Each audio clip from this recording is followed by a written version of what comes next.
उजाला ठीक आ रहा है? कोई बात नहीं।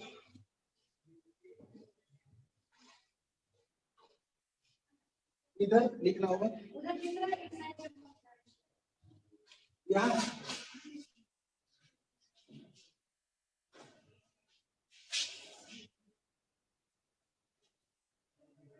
पल्लवी गुड मॉर्निंग,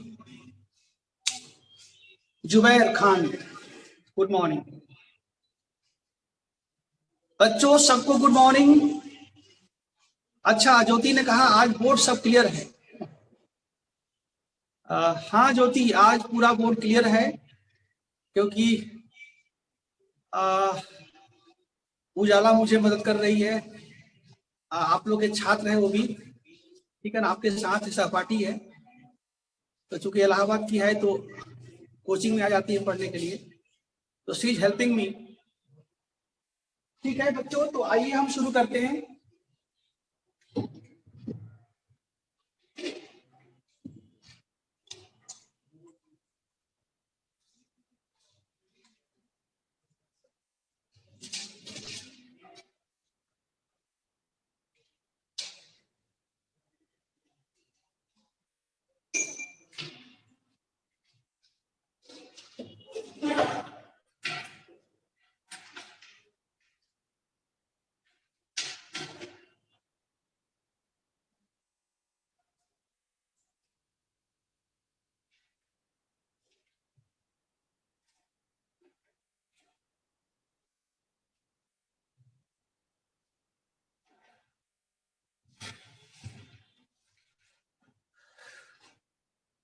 आज हमारा विषय होगा चर्चा का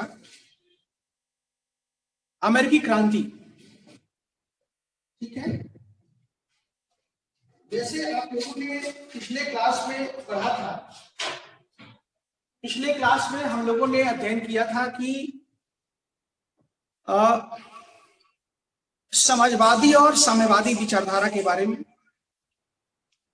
और उसके पहले हम लोगों ने अध्ययन किया था प्रबोधन के बारे में, और फिर प्रबोधन का विस्तार कैसे होता है उसके बारे में, और इसके बाद हम लोगों ने अध्ययन किया था कांट के बारे में, रूसो के बारे में। तो आज हम अगला जो है अपना सिलेबस का अगला हम अध्याय लेते हैं, और हमारा अध्याय होगा अमेरिकी क्रांति, और साथ में अमेरिकी संविधान, अमेरिकी क्रांति और अमेरिकी संविधान। ठीक है, और साथ ही साथ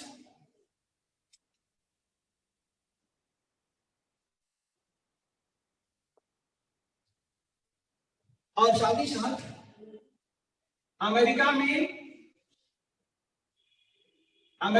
गृह युद्ध, अमेरिका में गृह युद्ध, इसके बारे में हम लोग पढ़ेंगे। मैं आशा करता हूं कि आप सभी लोग को बोर्ड दिखाई दे रहा होगा। बोर्ड पर जो हमने लिखा है आप लोग को विजिबल होगा, दिखाई दे रहा होगा, और आवाज भी सहित पहुंच रहा होगा आपके पास।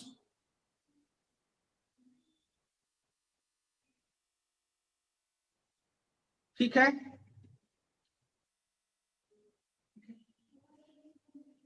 पूछ रही है, इसको नहीं लगाया था। आज ऑल ओके है सर, बैठ जा, उजला बैठ, उजला बैठ, ठीक। हाँ थोड़ा खोल दो, हल्का सा, हाँ खोल दो हल्का सा। ठीक है, तो आइए बच्चों हम लोग इस अध्याय को पढ़ेंगे। बस दरवाजा खोलना केवल, बस खिड़की। हम लोग इस अध्याय को पढ़ेंगे, और यह बहुत इंपॉर्टेंट अध्याय है, बहुत इंपॉर्टेंट चैप्टर है, क्योंकि यहां से आप देखोगे कि यूपीएससी में कई बार क्वेश्चन पूछे गए इस टॉपिक से। कई बार, एक बार नहीं, कम से कम 20 बार इस अध्याय से क्वेश्चन पूछे गए। और इसलिए यह बहुत इंपॉर्टेंट है, ध्यान दीजिएगा। तो सबसे पहले हम देखेंगे, इस टॉपिक को हम कई भागों में बांट लेते हैं। इसको कई छोटे छोटे भागों में हम बांटेंगे और बांटने के बाद हम इसका अध्ययन करेंगे। सबसे पहला भाग होगा कि अमेरिकी क्रांति का अर्थ क्या है। अमेरिकी क्रांति का अर्थ क्या है? अमेरिकी क्रांति का अर्थ क्या है? सबसे पहला सवाल। दूसरा सवाल होगा कि क्रांति कब, किसके द्वारा, किसके द्वारा और किस लिए और किसके विरुद्ध शुरू किया? क्रांति कब, किसके द्वारा, किस लिए और किसके विरुद्ध शुरू किया गया? इसके बाद हमारा अगला बिंदु होगा कि अमेरिका में अमेरिकी क्रांति का पृष्ठभूमि क्या है? अमेरिकी क्रांति का पृष्ठभूमि क्या है, यानी अमेरिका में क्रांति क्यों हुई? इसके लिए हमें जानना होगा, इसके लिए हमें जानना होगा कि अमेरिका किस तरह, अमेरिका किस तरह, अमेरिका किस तरह, किस तरह भूगोल से, एक भूगोल से एक राष्ट्र बनता है, एक भूगोल से एक राष्ट्र बनता है। इसको हम लोग देखेंगे, इसको हम लोग देखेंगे। इसका मतलब है कि अमेरिका का भूगोल कैसा है, इसको हम लोग देखेंगे। अमेरिका का भूगोल कैसा है, अमेरिका में आर्थिक विकास कैसे होता है, अमेरिका में आर्थिक विकास कैसे होता है, अमेरिका में सामाजिक और सांस्कृतिक विकास कैसे होता है। ठीक है, अमेरिका में राजनीतिक विकास कैसे होता है। इन सब के बारे में हम लोग पढ़ेंगे कि अमेरिका भूगोल से राष्ट्र कैसे बनता है। इसका मतलब कि अमेरिका में आर्थिक विकास कैसे होता है, अमेरिका का सामाजिक विकास कैसे होता है, अमेरिका का सांस्कृतिक विकास कैसे होता है, और फिर अमेरिका में राजनीति का विकास कैसे होता है। जब इतने बिंदुओं को हम पढ़ लेंगे, जब इतने बिंदुओं को हम समझ लेंगे, तब जाकर के हमें समझ में आ जाएगा कि इसके बाद जो अगला घटना घटती है वह किस लिए घटती है। यानी हमारा अगला बिंदु होगा, हमारा अगला बिंदु होगा, और मेरे पास जगह तो है नहीं, हम यहां लिखते हैं। हमारे पास अगला बिंदु होगा कि अमेरिका और इंग्लैंड, अमेरिका और इंग्लैंड के बीच संबंध, अमेरिका और इंग्लैंड के बीच संबंध, हम लोग इसके बारे में बात करेंगे। अमेरिका और इंग्लैंड के बीच संबंध। इसके बाद हम अगला बिंदु लेंगे कि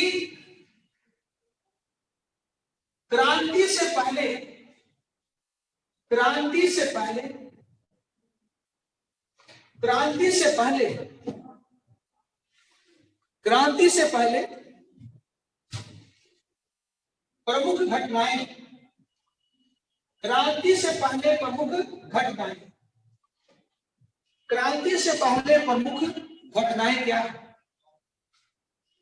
और सबसे लास्ट में जो आएगा, सबसे लास्ट में आएगा कि क्रांति का परिणाम क्या है, इस क्रांति का परिणाम क्या है, इस क्रांति का क्या परिणाम रहा, ये सबसे लास्ट में आएगा। ठीक है, तो ये हमारा हाइलाइट्स है, ये मुख्य बिंदु है, और इसको हम सबसे पहले धीरे धीरे डिस्कस करेंगे और साथ में हम लिखवा भी देंगे ताकि पूरा कहानी आपको समझ में आ जाए। ठीक है, तो आइए सबसे पहले हम देखते हैं बच्चों कि अमेरिकी क्रांति का अर्थ क्या है।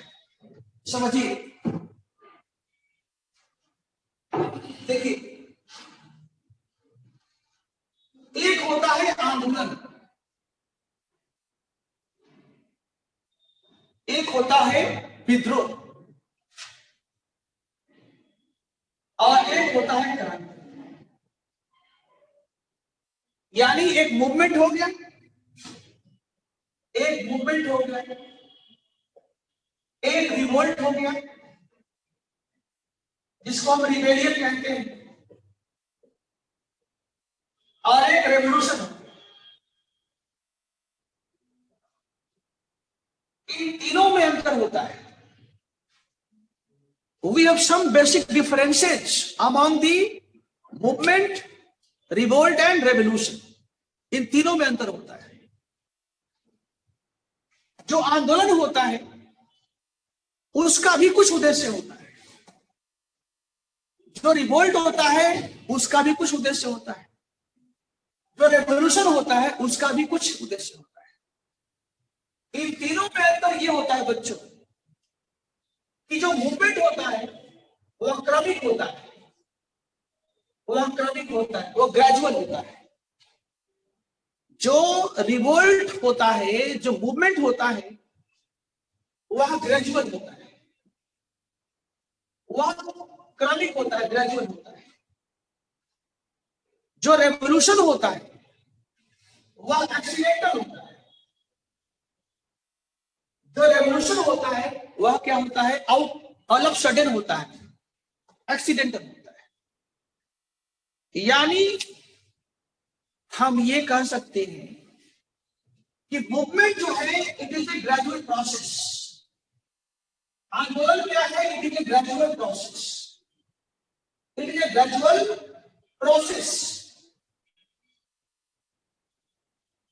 आंदोलन क्या है, it is a gradual process, एक क्रमिक प्रक्रिया है। रेवोल्यूशन क्या है, एक्सीडेंटल इवेंट। क्रांति क्या होता है, एक्सीडेंटल इवेंट होता है, एक्सीडेंटल इवेंट यानी अचानक घटने वाला घटना।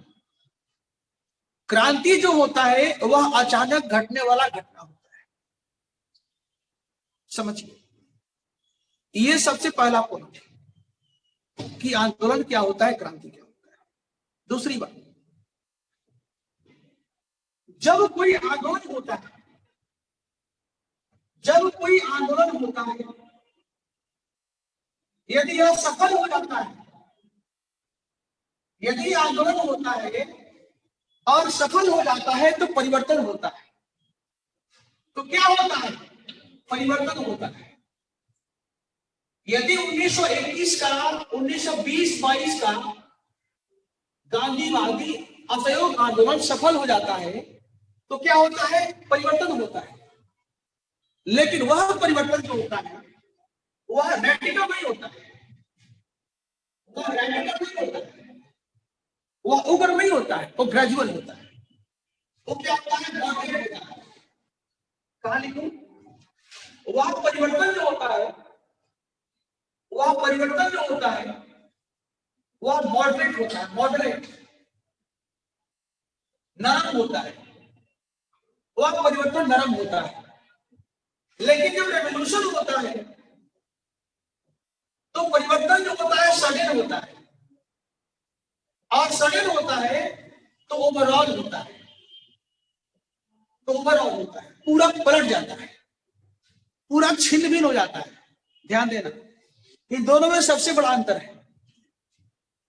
आंदोलन में जब सफल हो गया तो परिवर्तन होगा, वह कैसा होगा? मॉडरेट होगा, मॉडरेट, धीमा होगा और थोड़ा सा लचीला होगा, नरम होगा। जब क्रांति होता है उसमें जो परिवर्तन होता है वह रेडिकल होता है, रेडिकल, सब कुछ बिखर जाएगा, जो पहले था वह पलट जाएगा, उसके जगह पर नया आ जाएगा। This is called revolution. ध्यान रखना। अब यहां से क्वेश्चन है, यहां से यूपीएससी का क्वेश्चन है कि अमेरिकी क्रांति एक परिवर्तन भी था, एक क्रांति भी थी, एक आंदोलन भी था। नोट कीजिए, एक क्वेश्चन नोट कीजिए, उजाला नोट करो। आप एक क्वेश्चन लिखिए, अमेरिकी क्रांति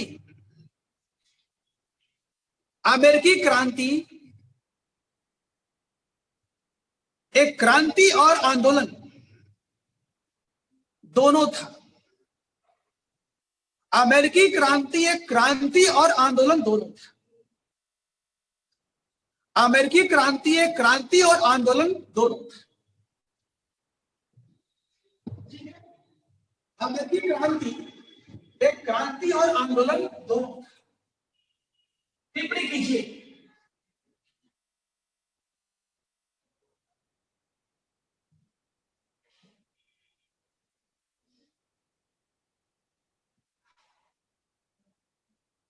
देखिए, अब हम दूसरा पॉइंट लेते हैं, और आप सभी को क्या करना है कि जो हम बोल रहे हैं उसको आराम से लिखना। कारण कि हम केवल लिखवाएंगे तो जो अच्छी बातें हैं वो बहुत सी छूट जाती। जब समझाते रहेंगे, हम लगातार समझाते रहेंगे, बोलते रहेंगे, धीरे धीरे वह जो नोट्स बनेगा, क्लास नोट्स, वो सबसे अच्छा बनेगा। कारण कि उसमें दोनों चीज है, जो हमने डिस्कस किया वो भी है, हम जो लिखवाते हैं वो भी है, दोनों को एक साथ रखना है। तो हम धीरे धीरे बताते हैं। अब हम बताएंगे आपको कि अमेरिकी क्रांति का अर्थ क्या है। अमेरिकी क्रांति का अर्थ क्या है, इसको हम बताएंगे। ध्यान दें, अमेरिका में उस समय जो अमेरिकी समाज है, जो अमेरिकी समाज है, उस समय इस समाज में 3 तरह के लोग रहा करते थे। इस समाज में 3 क्लास हुआ करता था, 3 तरह के लोग होते थे। नंबर 1, यूरोप से आकर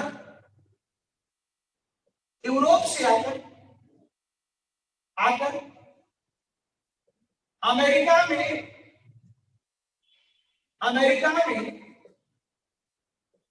बसे हुए यूरोपीय लोग,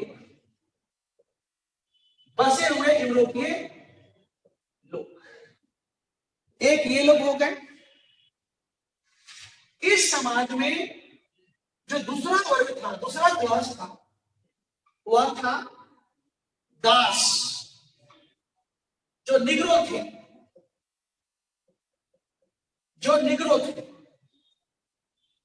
दूसरा जो जनसंख्या था वह दासों का था, निग्रो, जिनको अफ्रीका से यहां पर इन लोगों ने आयात किया था। दासों को इन लोगों ने अफ्रीका से आयात किया था ताकि इनके द्वारा यहां खेती किया जाए। बच्चों, आप देखोगे कि अमेरिका में क्या हुआ कि यहाँ के खाद्यान्न, यहाँ के खान, माइंस उद्योग और जो बागानी कृषि का डेवलपमेंट हुआ, क्या बागानी कृषि का उद्योग, उसमें वर्कर के रूप में इन लोगों ने, यूरोपीय लोगों ने सस्ते दरों में अफ्रीका से दासों को आयात किया और उनको खटाते थे। कहां पर? वहां के खानों में, माइंस में, और प्लस बागानी कृषि। तो दूसरा ये वर्ग था।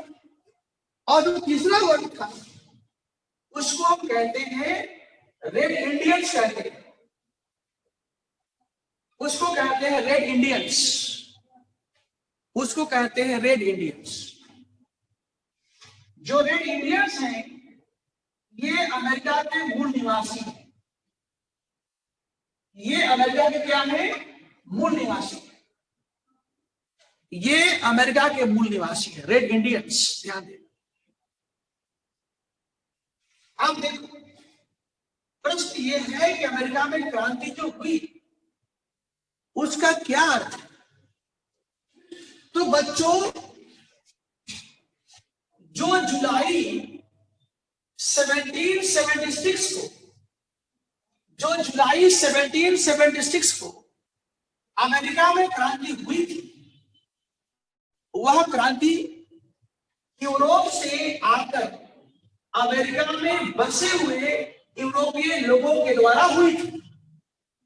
वह क्रांति यूरोप से आकर अमेरिका में बसे हुए यूरोपीय लोगों के द्वारा हुई थी। उस क्रांति में अमेरिका के दासों का और अमेरिका के मूल निवासी रेड इंडियंस का कोई योगदान नहीं था। इस बात को ध्यान रखना। उस क्रांति में अमेरिका के मूल निवासी रेड इंडियंस और वहां के दासों का कोई भूमिका नहीं था। वास्तव में यह क्रांति यूरोप से आकर अमेरिका में बसने वाले यूरोपीय लोगों के द्वारा हुई थी। ठीक है। अब मेरा अगला पॉइंट है कि जो क्रांति हुई थी वह कब हुई थी, इसके बाद किस लिए हुई थी और किसके विरुद्ध हुई थी। यानी जो क्रांति है, क्रांति का अवधि जो है, अवधि वह 4 जुलाई 1776 को शुरू हुई। यह क्रांति 4 जुलाई 1776 को शुरू और यह 1783 तक जारी रही। यह 1783 तक जारी रही। जब 1783 में पेरिस की संधि हुई, पेरिस की संधि हुई, तो इस संधि के द्वारा अमेरिका को एक स्वतंत्र देश मान लिया। अमेरिका को एक स्वतंत्र देश मान लिया। यानी पेरिस की संधि के द्वारा अमेरिका एक स्वतंत्र एवं संप्रभु देश बन गया। स्वतंत्र एवं संप्रभु देश बन गया अमेरिका। ध्यान देना। अब अगला प्रश्न है कि क्रांति जो हुई थी वह इंग्लैंड के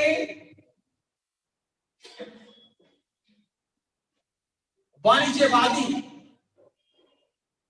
इंग्लैंड के वाणिज्यवादी नीति के विरुद्ध हुई थी। इंग्लैंड के वाणिज्यवादी नीति के विरुद्ध हुई थी। अमेरिकी क्रांति जो ब्रिटिश सरकार है, जो इंग्लैंड की सरकार है, उसके वाणिज्यवादी नीति के खिलाफ हुई। मैंने बताया था आपको पहले कि जो वाणिज्यवाद है वह कहता है, इसके पहले मैंने बताया भी था कि ये वाणिज्यवाद है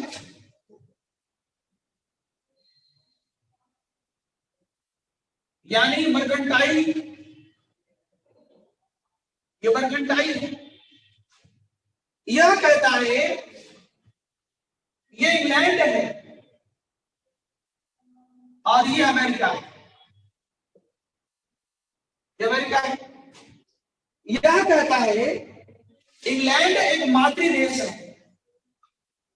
इंग्लैंड क्या है? मातृ देश है, मातृ देश। और अमेरिका इसका उपनिवेश है, अमेरिका इसका उपनिवेश है। इंग्लैंड क्या है? साध्य है, साध्य। अमेरिका क्या है? इसका साधन है,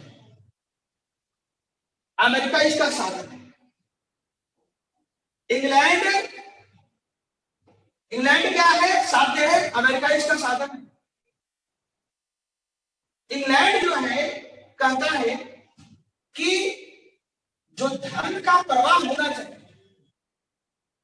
धन का जो प्रवाह होना चाहिए वह अमेरिका से इंग्लैंड की ओर होना चाहिए, वह अमेरिका से इंग्लैंड की ओर होना चाहिए। धन का प्रवाह अमेरिका से इंग्लैंड की ओर होना चाहिए। जो वाणिज्यवाद है वह कहता है कि इंग्लैंड को अमेरिका क्या देगा? कच्चा माल देगा, कच्चा माल देगा और बाजार देगा। जो वाणिज्यवाद है वो कहता है कि अमेरिका इंग्लैंड को क्या देगा? कच्चा माल देगा, बाजार देगा। क्योंकि इंग्लैंड स्वामी है, वह राजा है, अमेरिका प्रजा है। तो यह क्रांति जो हुई थी बच्चों, वह इंग्लैंड के वाणिज्यवादी नीति के खिलाफ हुई थी। क्यों? क्योंकि अमेरिका जो है वह पूंजीवादी हो गया। अमेरिका क्या हो गया था? पूंजीवादी हो गया। अमेरिका पूंजीवादी हो गया। ये अमेरिका जो है पूंजीवादी हो गया। और पूंजीवाद जो है वह वाणिज्यवाद का विरोध करता है। क्यों विरोध करता है? क्योंकि पूंजीवाद कहता है कि आर्थिक क्षेत्रों में, आर्थिक क्षेत्रों में, इकोनॉमी में, आर्थिक क्षेत्रों में राज्य का भूमिका सीमित होना चाहिए। आर्थिक क्षेत्रों में राज्य का भूमिका सीमित होना चाहिए, वह उसे बाजार पर छोड़ देना चाहिए। बाजार ही सप्लाई और डिमांड दोनों को तय करेगा, उसमें राज्य का कोई रोल नहीं। ध्यान देना, ठीक है? तो इतना क्लियर हो गया। अब मैं आगे बढ़ता हूं। अगला मेरा मुद्दा है कि जो अमेरिका में क्रांति हुई, उस क्रांति के कारण क्या थे? उस क्रांति के क्या कारण? क्रांति क्यों हुई? तो भाई सीधी सी बात है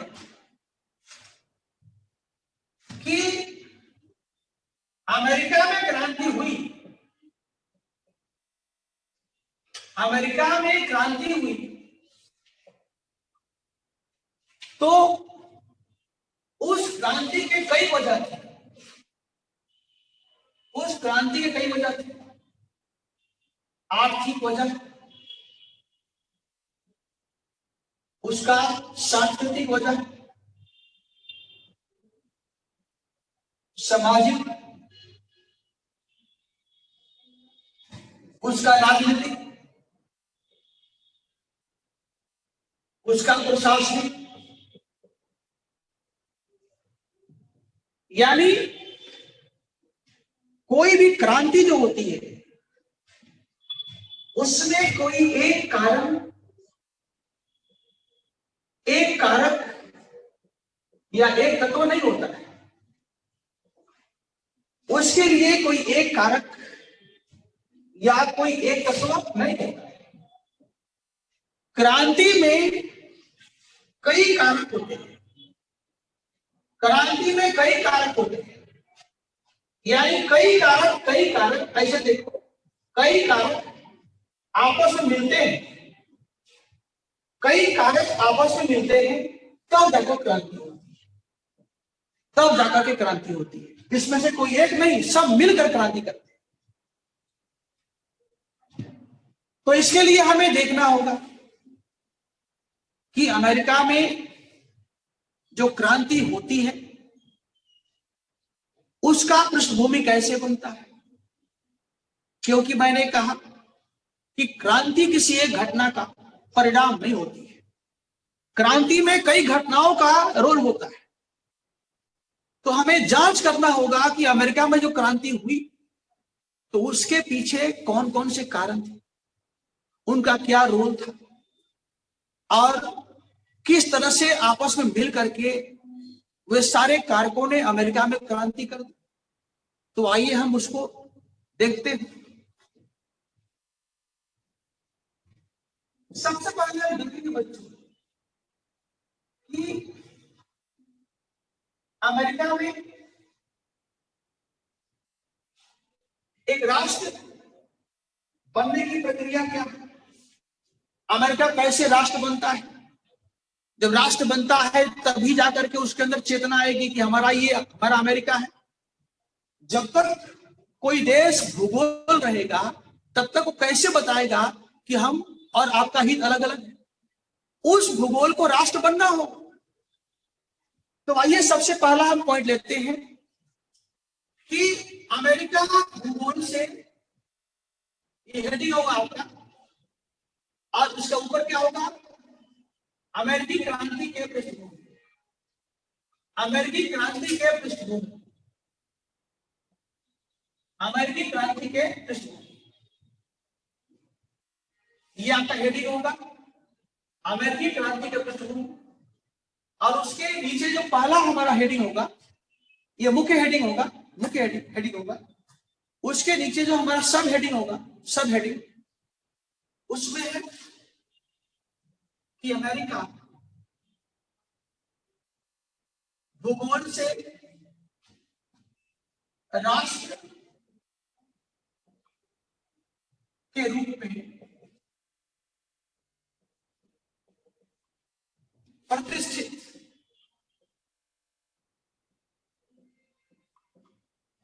अमेरिका भूगोल से राष्ट्र के रूप में प्रतिष्ठित, यह हमारा इस हेडिंग के नीचे पहला हेडिंग होगा, पहला पॉइंट होगा। आइए देखते हैं।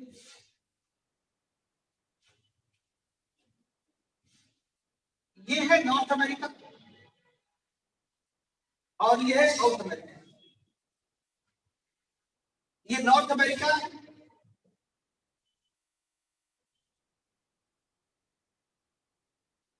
और ये साउथ अमेरिका है। यहां पर कनाडा है, ये कनाडा हो गया, और ये यूरोप है, और ये यूरोप है, और ये अटलांटिक ओशन है, अटलांटिक है, अटलांटिक हो गया। अब देखिए 1492 में 1492 में एक स्पेनिश यात्री है, स्पेनिश यात्री कोलंबस, कोलंबस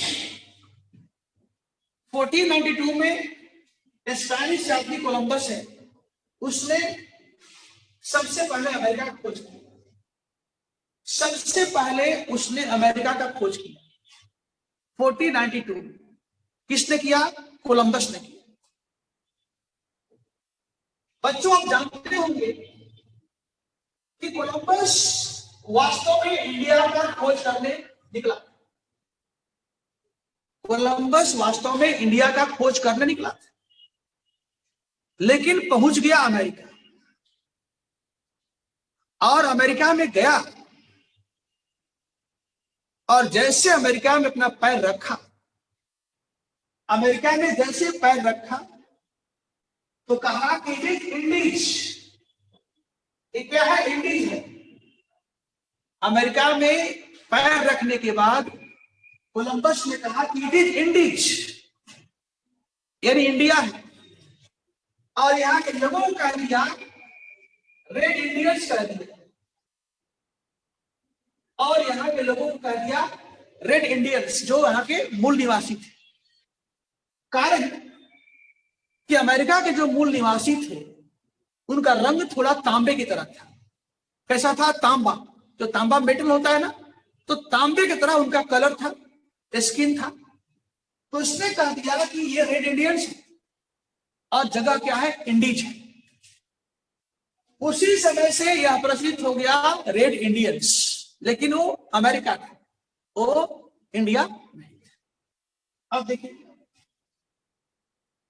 जब यूरोप के द्वारा अमेरिका की खोज किया गया तो धीरे धीरे यूरोप के कई देशों से लोगों का आगमन अमेरिका में होना शुरू हो गया। कई देश के लोग आने लगे अमेरिका, और केवल यही नहीं, कुछ लोग यहां भी आए, यानी पूरे अमेरिकन महादेश में, पूरे अमेरिकन महादेश में, जिसमें उत्तरी अमेरिका भी है और साउथ अमेरिका भी, कोलंबस की खोज के बाद यूरोप से कई लोगों का आना शुरू हो गया। अब इसमें पुर्तगीज भी आए, पुर्तगीज आए, इसमें स्पेन से लोग आए, इसमें हॉलैंड से लोग आए, इसमें जो है इंग्लैंड से लोग आए, इसमें फ्रांस से लोग आए, यानी यूरोप के कई देशों से लोगों का आना शुरू। कहां कहां? उत्तरी अमेरिका में और दक्षिण। बच्चों ध्यान रखिए, सबसे पहले जिस देश से यात्री और नागरिक अमेरिका में आए उनमें से पहला देश था स्पेन और दूसरा देश था पुर्तगीज। यानी सबसे पहले स्पेन और पुर्तगाल के द्वारा अमेरिका पहुंचा गया। सबसे पहले यही लोग आए थे, स्पेन और पुर्तगीज अमेरिका में आए थे। इसके बाद क्या हुआ बच्चों कि धीरे धीरे आप देखोगे कि जब यूरोपीय लोगों के द्वारा अमेरिका की ओर आगमन शुरू हो गया और ये लोग अमेरिका में आकर के बसने लगे, और ये लोग अमेरिका में आकर बसने लगे, तो धीरे धीरे क्या हुआ कि 1750 तक आते आते 1750 तक आते आते ये कनाडा है, इस पर अधिकार हो गया फ्रांस का, इस पर फ्रांस का अधिकार हो गया, और नीचे ये नॉर्थ अमेरिका है, नॉर्थ अमेरिका, इस पर अधिकार हो गया, यहां पूरा इंग्लैंड है, इंग्लैंड का अधिकार हो गया। और यहां पर इंग्लैंड ने क्या किया कि उत्तर से दक्षिण तक, उत्तर से दक्षिण तक इंग्लैंड ने अपना 13 उपनिवेश बसा लिया। इंग्लैंड ने अमेरिका में अपना 13 उपनिवेश स्थापित कर, ठीक है, 13 उपनिवेश,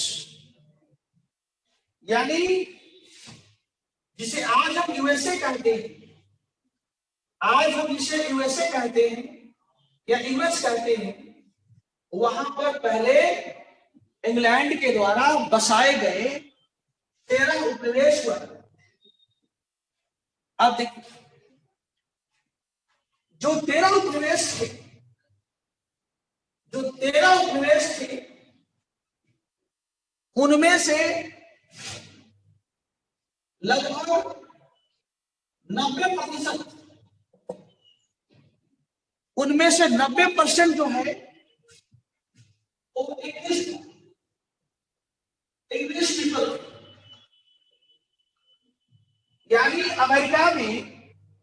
अमेरिका में जो 13 उपनिवेश बसाए गए अंग्रेजों के द्वारा, उसमें से पूरे जनसंख्या में 90% जो है वह अंग्रेज थे और बचा 10% में कुछ फ्रेंच थे, कुछ पुर्तगाली थे, कुछ जो है हॉलैंड के थे, डच थे, है ना। इनकी संख्या केवल 10%।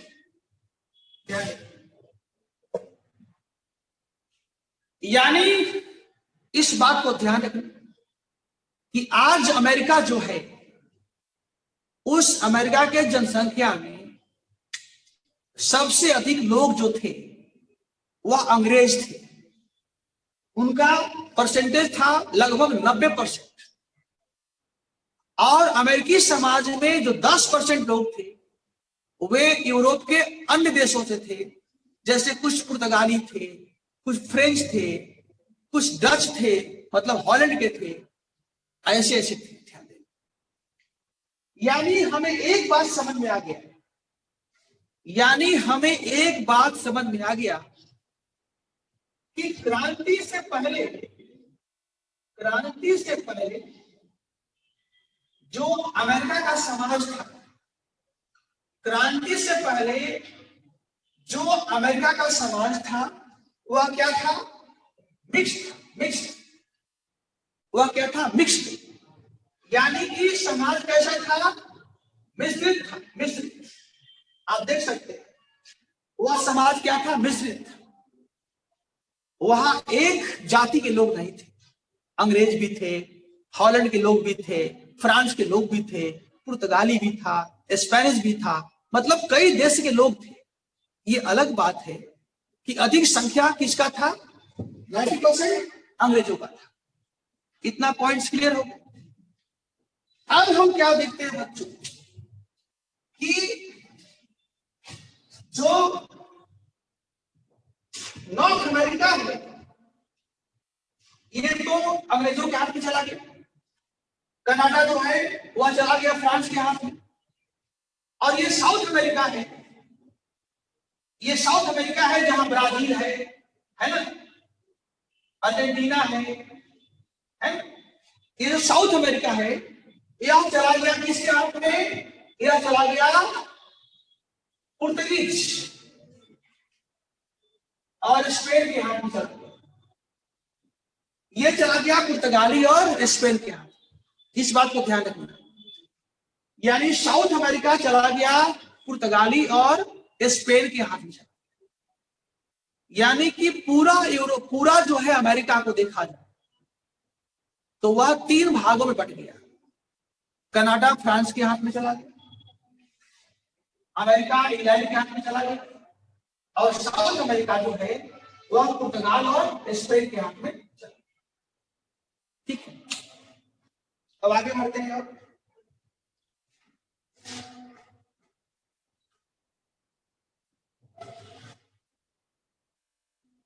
अब देखते हैं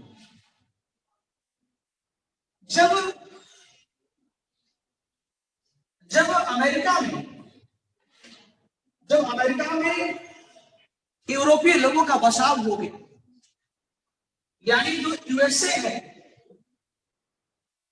यहां पर जब यूरोपीय लोग आकर बस गए, यहां पर, तो इसके बाद क्या हुआ बच्चों कि अमेरिका का डेवलपमेंट होना शुरू हो गया। जब अमेरिका में यूरोपीय लोगों के द्वारा अपना 13 उपनिवेश बसा दिया गया तो यहाँ का डेवलपमेंट होना शुरू हो गया। वो कैसे होता है? इस अमेरिका को हम 3 भागों में बांटते हैं। एक ये हो गया, और एक मैंने कहा यूएसए को बांटते हैं, हम अमेरिका को नहीं बांट रहे। हम लोग पूरे अमेरिका को नहीं बांट रहे, हम लोग केवल बांट रहे हैं यूएसए। कारण कि हमारा टॉपिक जो है अमेरिका में क्रांति, अभी अमेरिका की हम बात कर रहे हैं, इसका मतलब यूएस। तो ये अमेरिका का नॉर्थ भाग हो गया, नॉर्थ यूएसए हो गया। ये मिडिल यूएसए हो गया, मिडिल यूएसए हो गया, और ये साउथ यूएसए। तीन भाग हो गए। अब देखिए हम लोग क्या पढ़ेंगे। अभी तक हमने पढ़ा था, जो अगला हमारा पहला जो वो था, मतलब हेडिंग था कि अमेरिका का खोज तथा यूरोपीय लोगों द्वारा अमेरिका में बसाव, अमेरिका में बसाव। अभी हमने आपको ये बताया, अभी हमने आपको ये बताया फिगर के माध्यम से कि अमेरिका का खोज और यूरोपीय लोगों द्वारा अमेरिका में बसाव। अब मैं बताने जा रहा हूं आपको कि यूरोपीय लोगों द्वारा अमेरिका में विकास। अब मेरा हेडिंग होगा कि यूरोपीय लोगों द्वारा अमेरिका में विकास, यूरोपीय लोगों द्वारा अमेरिका में विकास, इसी को हम बताने जा रहे हैं डायग्राम के माध्यम से।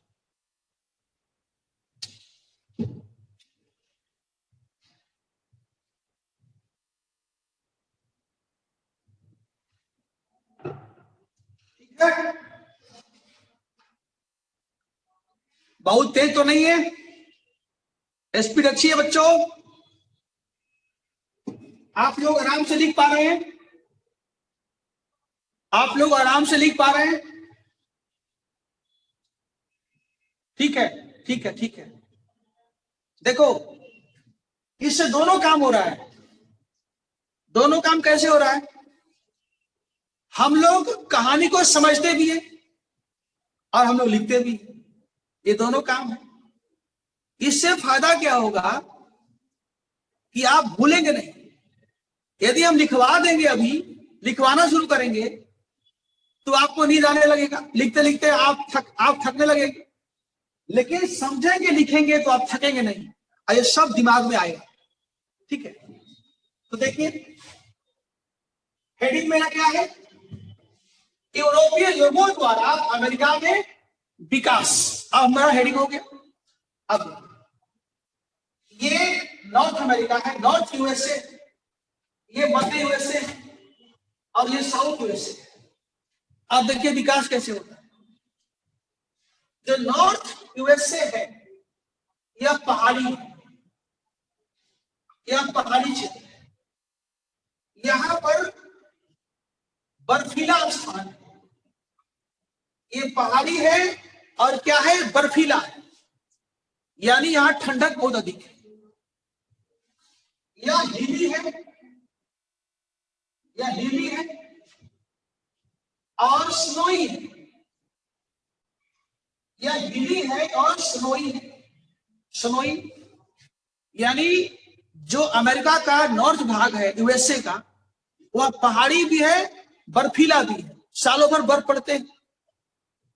और जिसके कारण इस एरिया में खेती करना संभव है, जिसके कारण इस एरिया में खेती करना संभव है, यानी यहां पर कल्टीवेशन नहीं हो सकता था, यहां पर खेती नहीं हो सकता था, क्योंकि खेती के लिए जो जमीन चाहिए वह उर्वर चाहिए, जमीन उर्वर चाहिए। और खेती के लिए जो क्लाइमेट होना चाहिए वो भी सही होना चाहिए, क्लाइमेट भी सही होना चाहिए और जमीन उर्वर होना चाहिए। लेकिन यहाँ क्या है, हिली है, पहाड़ी है, पठारी है, पहाड़ी है, पठारी, पहाड़ी और बर्फीला। तो यहां पर कृषि का डेवलपमेंट नहीं हुआ। लेकिन यहां पर एक चीज था, यहां पर खनिज पदार्थ बहुत थे, यहां पर खनिज पदार्थ बहुत थे। इस अमेरिका में खनिज पदार्थ अधिक थे, राइट। और दूसरा, यहां बड़ी बड़ी नदियां थी, यहां बड़ी बड़ी नदियां भी थी, यहां बड़ी बड़ी नदियां भी थी, जिसका फायदा हुआ कि जो लोग यूरोप से अमेरिका में आए थे, जो लोग यूरोप को छोड़ करके अमेरिका में आए थे, ये लोग बहुत मेहनती थे, ये बहुत परिश्रमी थे, मेहनती लोग थे, क्योंकि अपना घर छोड़ करके आए थे यहाँ पर। तो सीधी सी बात है कि अपना घर परिवार छोड़ करके कोई यहाँ आता है, उस समय जंगल था, जंगल झाड़ था, अमेरिका कुछ था नहीं यहाँ। तो ये लोग सोच कर आए थे कि हम वहां जाते हैं तो हम खूब मेहनत करें। अब देखो क्या है, अब जो यूरोपीय लोग अमेरिका में बसे लेबोरियस थे, और इनको मिल गया कच्चा माल, इनको मिल गया खनिज। इन्होंने क्या किया कि अपने मेहनत से इसका दोहन किया, और दोहन करने के बाद अमेरिका में क्या कर दिया, शिल्प का, अमेरिका में शिल्प का, अमेरिका में उद्योग का विकास होने लगा। इस अमेरिका में शिल्प का उद्योग का विकास होने लगा, शिल्प का उद्योग का विकास होने लगा। कहां पर, इस अमेरिका में, मीन्स अमेरिका के नॉर्थ में, यानी कि यूएसए के नॉर्थ में। आप देखिए, जब इस अमेरिका में शिल्प का उद्योग का विकास होने लगा, तो अब नए नए शहर भी स्थापित हो गए। अब नॉर्थ यूएसए में अब नए नए शहर आ गए, नए नए शहर भी आ गए, नए नए शहर भी आ गए इस अमेरिका में। जैसे देखोगे रोड्स आइलैंड है, रोड्स आइलैंड हो गया, जैसे इस अमेरिका में रोड्स आइलैंड शहर का नाम है। इसके बाद शहर तो आए ही, हमने कहा कि अमेरिका में बड़ी बड़ी नदियां भी थी, यहाँ पर बड़ी बड़ी नदियां भी थी, और जिसका परिणाम हुआ कि बड़े बड़े बंदरगाह भी स्थापित हो गए, बड़े बड़े बंदरगाह भी स्थापित हो गए इस अमेरिका में। चूंकि नदियां बड़ी बड़ी थी, तो यहां के लोगों ने क्या किया कि नदियों के किनारे बड़े बड़े बंदरगाह स्थापित कर दिए। जैसे बोस्टन हो गया, बोस्टन ये बहुत फेमस बंदरगाह था, बोस्टन। जैसे बोस्टन बंदरगाह हो गया, यह बंदरगाह अंतरराष्ट्रीय बन गया। बड़े बड़े जहाज यहां पर रुकती थी, अपना माल उतारती थी, माल भरती थी, फिर ले जाती थी।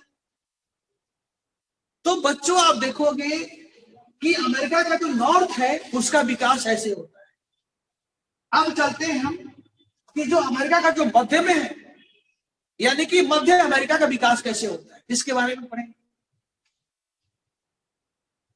अब देखिए, जो मध्य अमेरिका है, यानी जो सेंट्रल अमेरिका है, जो सेंट्रल अमेरिका है वैसे यहां हम देखते हैं कि यहां का जो क्लाइमेट है वह कृषि के लिए सही है, कृषि के लिए सही नहीं है।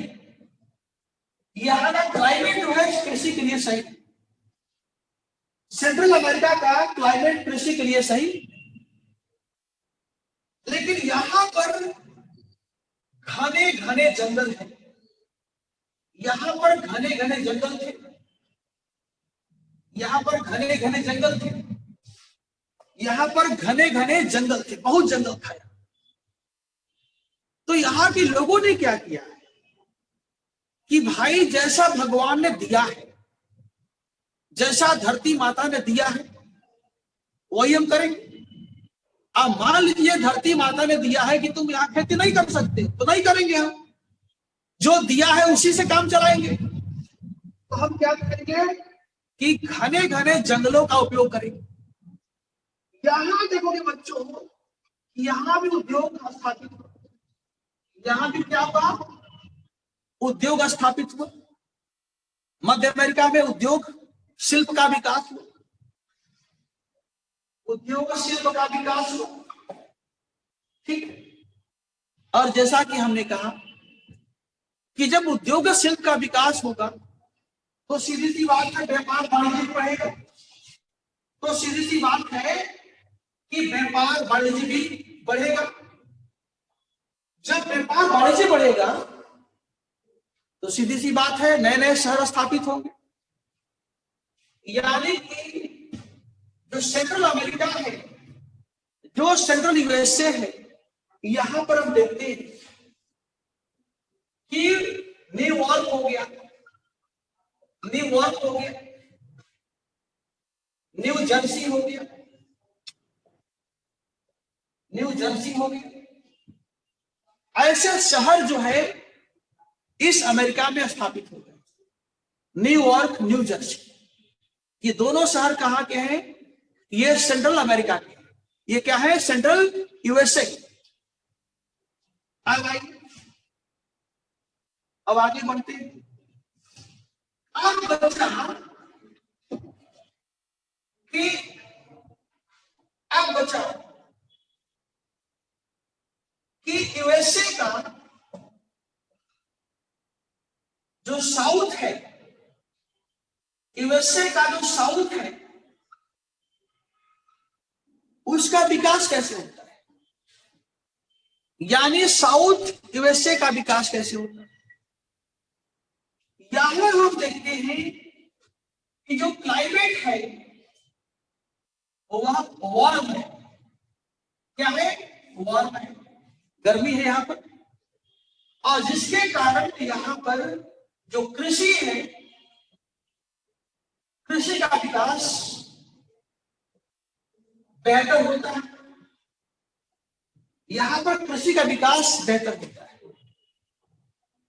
और देखोगे कि इस भाग में आप देखोगे cotton, sugar, tobacco, grain, grain का मतलब हो गया राइस, इसके बाद व्हीट, पल्सेज, दाल, है ना, इसके बाद और भी तमाम तरह के चीजें यहां उत्पादन हो रही है।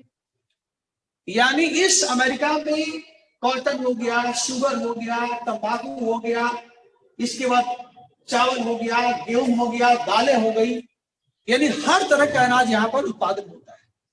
ध्यान दें। और यहां क्या हुआ, यहां पर जो यूरोपीय किसान थे, जो यूरोपीय यहाँ पर भूमिस्वामी थे, जो यहाँ पर यूरोपीय भूमिस्वामी थे, यहाँ पर जो यूरोपीय भूस्वामी थे, उन्होंने क्या किया कि बड़े बड़े यहाँ पर बागानी खेती का विकास किया, बड़े बड़े बागानी खेती का विकास किया। बागानी खेती आप देख सकते हो, टोबैको का, शुगर का, कॉटन का। और खेती के लिए क्या किया कि जो दास थे अफ्रीकी, जो अफ्रीकी दास थे, उनको खेती में लगाया, अफ्रीकी दासों को खेती में लगाया, इन लोगों ने अफ्रीकी दासों को खेती में लगाया। अब देखिए क्या होता है, इसका परिणाम होता है कि यूएसए के साउथ में कृषि का विकास आप देख सकते हैं हो रहा है। इसके कारण शिल्प का विकास हुआ, व्यापार का विकास हुआ, और इस अमेरिका में भी कई शहर स्थापित हो गए।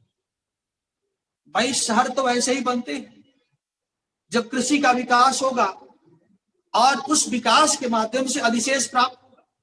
ध्यान देना, नगरों का तब तक विकास नहीं होगा जब तक कि अधिशेष प्राप्त नहीं होगा।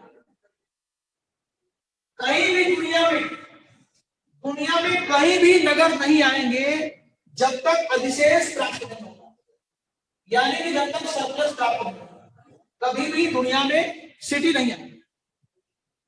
तो यहां भी कई शहर स्थापित हो गए। जैसे आप देखोगे कि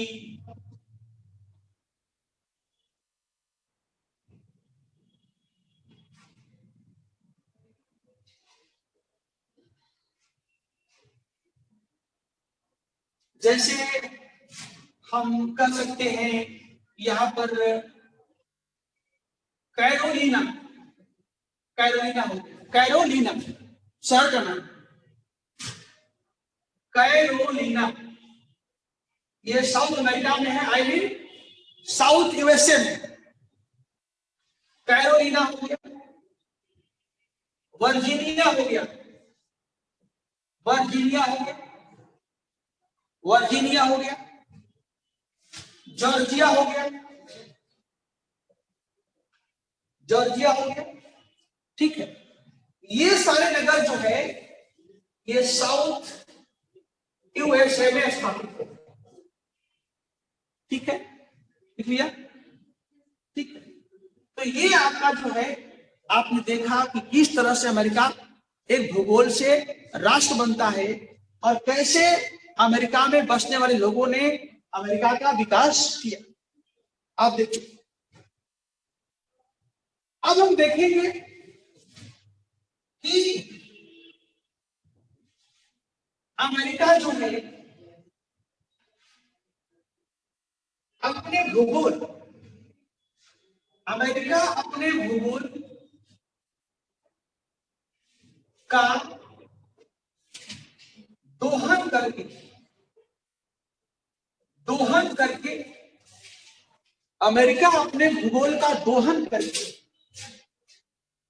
दोहन करके अब आर्थिक,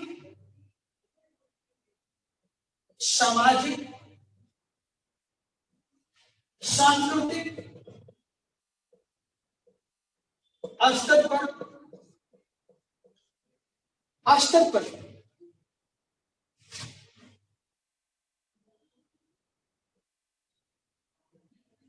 विकसित होने लगा, विकसित होने लगा, विकसित होने लगा। अमेरिका अपने भूगोल का दोहन करके अब आर्थिक सामाजिक स्तर पर विकसित होने लगा। तो आइए हमारा अगला हेडिंग क्या होगा? हमारा अगला हेडिंग होगा कि अमेरिका में आर्थिक विकास, अमेरिका में आर्थिक विकास। ये हमारा अगला हेडिंग होगा, अमेरिका में आर्थिक विकास। ठीक है, अमेरिका में आर्थिक विकास। अब देखिए, बहुत सिंपल है। आप देखते हैं कि अमेरिका में कृषि, शिल्प, उद्योग में विकास जब हुआ, में विकास हुआ तो इसने व्यापार, वाणिज्य, इसने मुद्रा व्यवस्था, इसने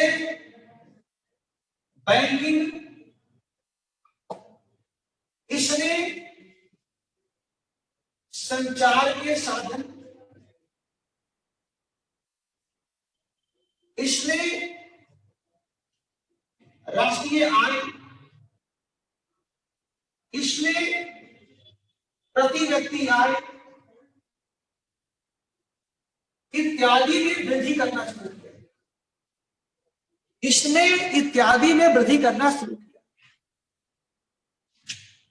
जब कृषि में, शिल्प में, उद्योग में विकास हुआ तो तीनों ने मिलकर के अमेरिका में व्यापार, वाणिज्य, मुद्रा व्यवस्था, बैंकिंग हो गया, संचार के साधन हो गया, अमेरिका का राष्ट्रीय आय हो गया, अमेरिका में प्रति व्यक्ति आय होगी, इन सभी में विकास होने लगा। और देखोगे आप कि अब अमेरिकी वस्तुओं का मांग यूरोप के अन्य देशों में भी होने लगा। व्यापार वाणिज्य, यानी अमेरिकी जो माल है, अमेरिकी जो सामग्री है, अमेरिकी सामान है, उनका मांग यूरोप के अन्य बाजारों में भी होने लगा। उसका मांग फ्रांस में होने लगा, उसका मांग जो है आप देखोगे इंग्लैंड में भी होने लगा। यानी अमेरिका अब धीरे धीरे अब एक अंतर्राष्ट्रीय बाजार बनने लगा। क्या बनने लगा? अंतर्राष्ट्रीय बाजार बनने लगा। आप देखिए अब क्या होता है, यानी अमेरिका में जब आर्थिक विकास हुआ तो इस आर्थिक विकास ने अमेरिका में सामाजिक और सांस्कृतिक विकास को क्या किया? प्रमोट किया। यानी हमारा अगला हेडिंग क्या होगा? अमेरिका में सामाजिक और सांस्कृतिक विकास, ये हमारा हेडिंग होगा। अमेरिका में सामाजिक और सांस्कृतिक विकास।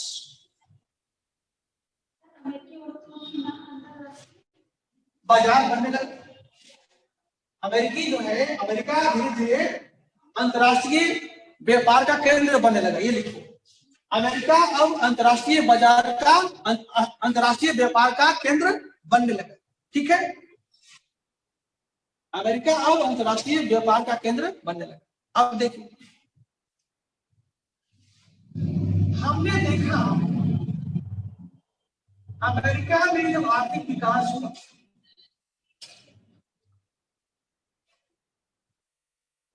तो आर्थिक विकास ने प्रमोट किया सामाजिक और सांस्कृतिक विकास, इसको प्रमोट किया। भाई सीधी सी बात है कि आर्थिक विकास से क्या आएगा? धन प्राप्त होगा। आर्थिक विकास से पूंजी प्राप्त होगा, धन आएगा, पूंजी आएगा। और धन और पूंजी का हम क्या करेंगे? निवेश करेंगे। कहां करेंगे? समाज में करेंगे और संस्कृति में करेंगे। आप सोचिए, हिंदुस्तान में आईआईटी खोले गए, आईआईटी खोले गए, है ना? हिंदुस्तान में आईआईटी खोले गए, हिंदुस्तान में आईआईएम खोले गए, हिंदुस्तान में मेडिकल कॉलेज जैसे एम्स खोले गए। तो इसके लिए पूंजी चाहिए। जब पूंजी नहीं होगा तो आईआईटी, आईआईएम या एम्स कैसे खुलेंगे? औजार कहां से आएंगे? मशीन कहां से आएंगे? मंगलयान कैसे भेजेंगे आप? चंद्रमा पर कैसे जाएंगे? परमाणु का परीक्षण कैसे करेंगे? यानी आपको समाज संस्कृति में विकास करने के लिए जरूरी है कि आपके पास पूंजी हो, ताकि आप निवेश कर सकें। और पूंजी तब तक संभव नहीं है जब तक कि आपके आर्थिक विकास। तो आप देखोगे कि अमेरिका में जो आर्थिक विकास हुआ उसके माध्यम से पूंजी प्राप्त हुआ और पूंजी का समाज में, संस्कृति में निवेश किया, और जिसका परिणाम हुआ अमेरिका में नगरीकरण को बल मिला। अमेरिका में नगरीकरण को बल मिला, नगरीकरण को बल प्राप्त हुआ। अमेरिका में नगरीकरण को बल प्राप्त हुआ। दूसरा, अमेरिका में दूसरा शिक्षा का विकास भी शुरू हुआ। शिक्षा का विकास भी शुरू हुआ। जैसे अमेरिका में हम देखते हैं कि विश्वविद्यालय है प्रिंसटन। अमेरिका में प्रिंसटन विश्वविद्यालय हो गया, प्रिंसटन। अमेरिका में एल विश्वविद्यालय हो गया, एल। अमेरिका में एल विश्वविद्यालय। अमेरिका में हार्वर्ड। ये सब अमेरिकन यूनिवर्सिटी है। ये सब अमेरिकन यूनिवर्सिटी, ये सब अमेरिकन यूनिवर्सिटी, यानी ये सब हो गया। ठीक। अब अमेरिका में पत्रकारिता का विकास होने लगा। पत्रकारिता यानी मीडिया का विकास होने लगा। अमेरिका में मीडिया का विकास होने लगा। जैसे New York reporter, New York reporter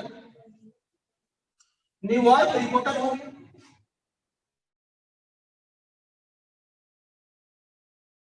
newspaper है। आप देखो इन सबका परिणाम हुआ, कि अमेरिका में एक,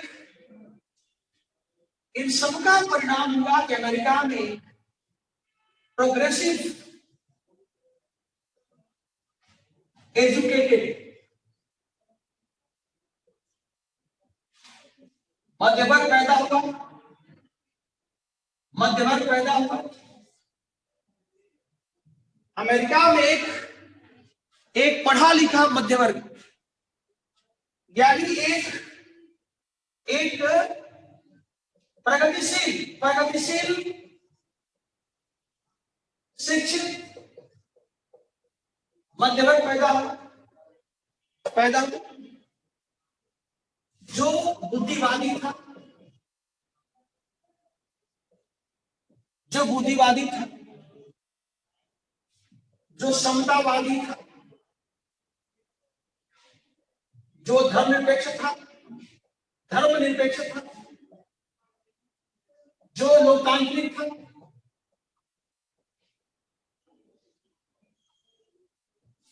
जो पूंजीवादी था, जो राष्ट्रवादी था।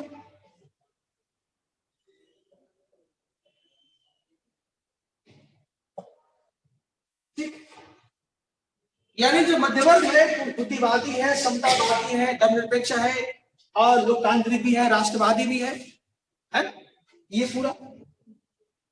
जैसे हम देखते हैं, जैसे हम ले सकते हैं कुछ लोगों का नाम देखते हैं, जैसे सैमुअल एडम्स है,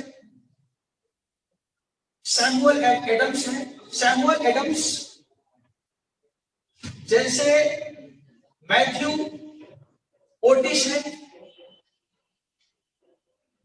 ओटिस, जैसे बेंजामिन फ्रैंकलिन हो गया, जैसे जेफरसन हो गया,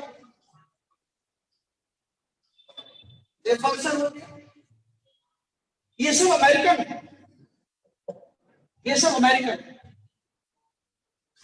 ये सब क्या है? अमेरिकन, जो कि बुद्धिवादी है, समतावादी है, ये सेकुलर है, धर्मनिरपेक्ष है, लोकतांत्रिक है, पूंजीवादी है, राष्ट्रवादी है, सब है। ठीक है।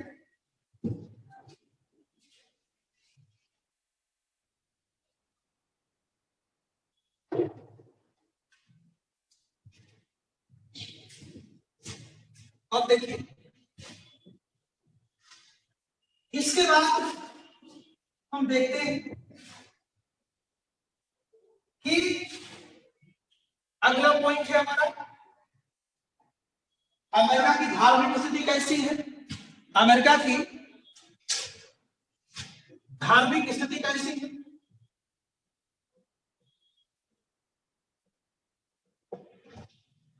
भाई सीधी सी बात है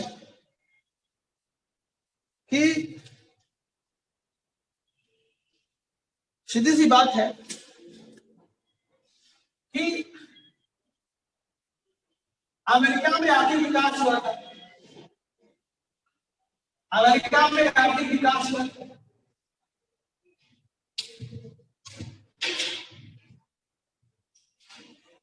इसके कारण शिक्षा का विकास हुआ, एजुकेशन का विकास हुआ।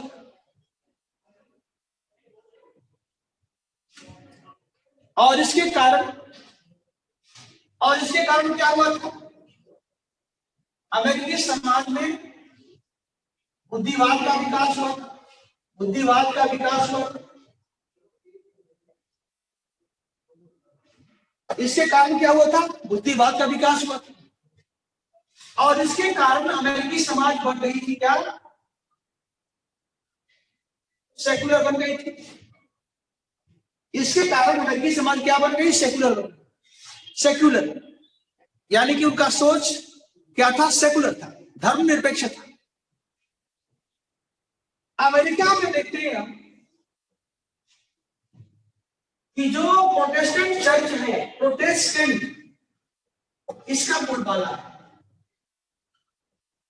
अमेरिका में जो प्रोटेस्टेंट चर्च है, प्रोटेस्टेंट चर्च इसका बोलबाला है। अमेरिका प्रोटेस्टेंट चर्च का बोलबाला है। और यह चर्च जो है अपने स्वभाव में क्या है? राष्ट्रवादी है।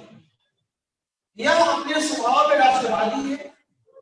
अपने स्वभाव में यह पूंजीवाद का समर्थक है। और अपने स्वभाव में क्या है? धर्मनिरपेक्ष भी। अपने स्वरूप में क्या है? धर्मनिरपेक्ष भी। ठीक। यह चर्च राष्ट्रवादी भी है, पूंजीवादी भी है और सेकुलर है। तो सब मिलाकर के हम देखते हैं कि जो अमेरिकी सोसाइटी है वह काफी प्रोग्रेसिव है। कारण धर्म भी उसका प्रोग्रेसिव है। अब देखिए, आपने देखा आर्थिक विकास अमेरिका के अंदर बहुत हुआ। आपने देखा अमेरिका का समाज कैसा रहा, वो भी देखा। धर्म देखा, वो भी कैसा रहा।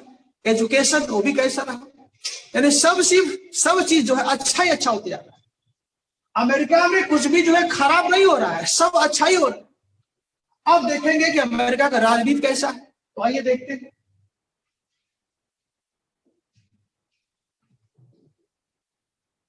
समझ आ रहा है?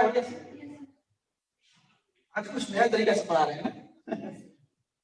ये चीजें जो है ना, अरे बहुत याद रहेगा। देखो अल्लाह एक चीज जान जाओ, कितना भी नोट्स होगा वो एक समय के बाद भूल ही जाता है, समझ रहे हो?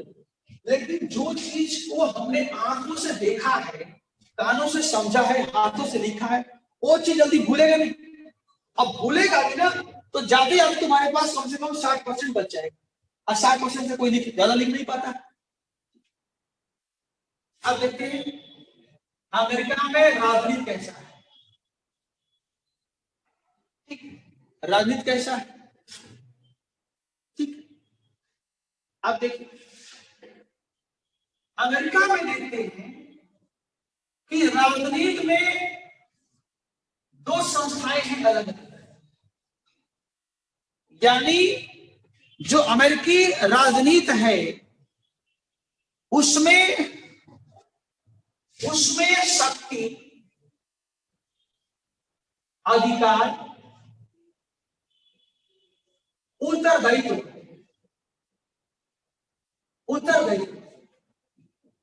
ये तीनों जो है दो संस्थाओं में विभाजित है।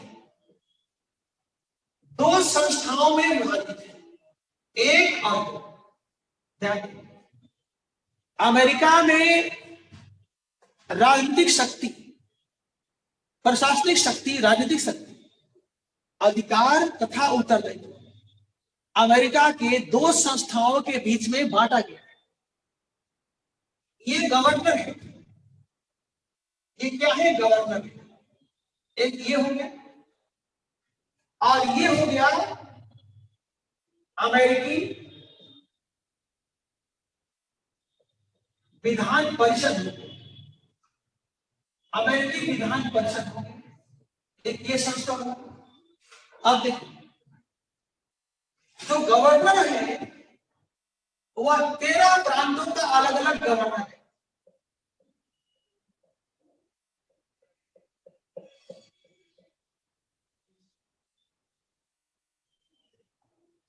यानी ये जो 13 उपनिवेश है, ये जो 13 उपनिवेश है,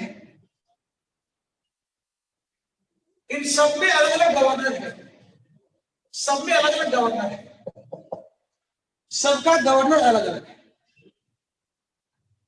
और जो गवर्नर है, इसको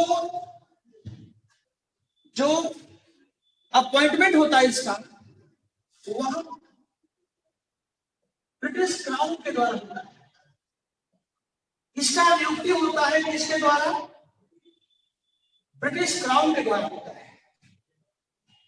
13 प्रांत के जो अलग अलग गवर्नर हैं, उनको ब्रिटिश राजा के द्वारा उनकी नियुक्ति की जाती है और उनको हटाने का अधिकार भी किसके हाथों में है, ब्रिटिश किंग के हाथों में। दोनों, हटाना भी और उन्हें नियुक्ति भी करना। अब देखिए, अब क्या होता है, ये गवर्नर अपने कार्यों के लिए उत्तरदायी है किसके प्रति, ब्रिटिश क्राउन के प्रति। यह अमेरिकी जनता के प्रति अकाउंटेबल नहीं। अब देखिए, ये है अमेरिकी विधान परिषद, दूसरा संस्था है। इस विधान परिषद का गठन, इस विधान परिषद का गठन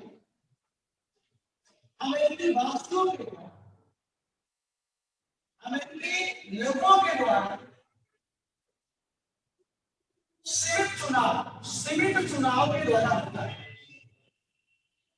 सीमित चुनाव के द्वारा होता है। अमेरिकी विधान परिषद का गठन जो है, वह अमेरिकी वासियों के द्वारा सीमित मतदान के द्वारा होता है, सीमित चुनाव के द्वारा होता है। और इसलिए यह अमेरिकी विधानसभा अपने कार्यों के लिए उत्तरदायी होती है किसके प्रति, अमेरिकी लोगों के। ठीक है ना। यह अमेरिकी विधान परिषद अपने कार्यों के लिए उत्तरदायी होती है अमेरिकी लोगों के प्रति। जो अमेरिकी विधान परिषद है, वह 13 उपनिवेशों में अलग अलग है। यानी जितना वो उपनिवेश है उतना विधान परिषद है। जो न्यूयॉर्क है उसका अलग होगा, न्यू जर्सी है उसका अलग होगा, जॉर्जिया उसका अलग होगा, सबका अलग होगा। अब इस विधान परिषद का काम था, इसका मुख्य कार्य था कि स्थानीय कानून बनाना, इसको अधिकार दिया गया था कि वह लोकल कानून बना सकती है, वह लोकल लॉ बना सकती है और कुछ स्थानीय कर भी लगा सकती है, कुछ स्थानीय कर भी लगा सकती है, कुछ स्थानीय कर भी लगा सकती है। यानी लोकल रूल्स हो गया और लोकल टैक्स, ये दोनों का अधिकार इसको मिला। लोकल रूल्स और लोकल टैक्सेज, इन दोनों का अधिकार मिला हुआ। अब देखिए क्या होता है। अब हम देखते हैं बच्चों कि इन दोनों का जो रिलेशन है वह विरोधी, ये एक दूसरे के पूरक नहीं। जबकि शासन चलना चाहिए, दोनों के सहयोग से शासन चलना चाहिए। लेकिन जो गवर्नर है और जो अमेरिकी विधान परिषद है, अमेरिकी विधान परिषद है, विधान परिषद है, इन दोनों का संबंध अच्छा है, क्योंकि ये क्राउन के प्रति उत्तरदायी है। ये क्राउन के प्रति उत्तरदायी है, तो क्राउन का बात सुनता है, ये केवल क्राउन का बात सुनता है। और ये अमेरिकी लोगों के प्रति उत्तरदायी है, अमेरिकी लोगों के प्रति उत्तरदायी है, तो यह केवल अमेरिकी लोगों की बात सुनता है। यानी गवर्नर का उद्देश्य है कि इंग्लैंड का जो हित है उसको हमें पूरा करना है। इसका उद्देश्य है इंग्लैंड का जो हित है उसको पूरा करना। और जो ये विधान परिषद है उसका कहना है कि हम अमेरिकी लोगों के साथ गलत नहीं होने देंगे, गलत नहीं होने देंगे। हम अमेरिकी लोगों के साथ गलत नहीं होने, तो सोचिए फिर क्या हो। यानी बच्चों हम कह सकते हैं यह कुछ वैसे ही लगता है जैसे भारत में 1919 के अधिनियम के द्वारा 1919 के अधिनियम के द्वारा प्रांतों में द्वैध शासन लागू किया गया। प्रांतों में द्वैध शासन लागू किया गया। प्रांतों में द्वैध शासन लागू किया गया। ऐसा ही दिखता है। प्रांतों में द्वैध शासन लागू किया गया। कहां पर? भारत में, जहां गवर्नर को विशेष अधिकार दिया गया था और जो प्रांतीय सरकार थी, प्रांतीय विधान परिषद था भारत में, उसके पास अधिकार सीमित था। तो वह कुछ चाहते हुए भी गवर्नर का कुछ कर नहीं पाती थी। वही बात यहां भी है। ठीक है, तो ये अमेरिका का राजनीति था, ध्यान रखना। तो आप देख सकते हैं कि इससे अमेरिकी लोग नाराज थे। उनको लगता था कि गवर्नर जो है उसका वेतन हम देते हैं और बात सुनता है क्राउन का। तो लोग नाराज थे और ये भी एक क्रांतिकारक था। अब आइए हम आगे बढ़ते हैं।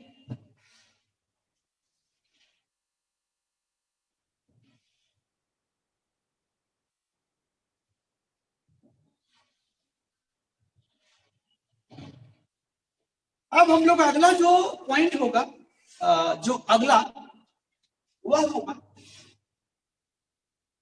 इंग्लैंड और अमेरिका में संबंध। इंग्लैंड और अमेरिका में संबंध।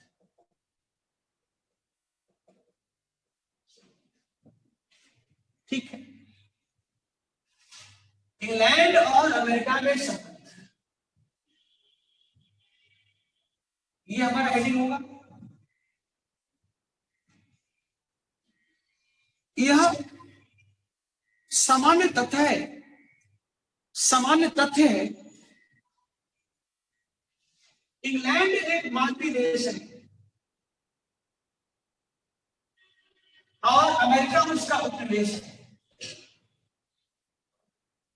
और अमेरिका उसका क्या है? उपनिवेश है।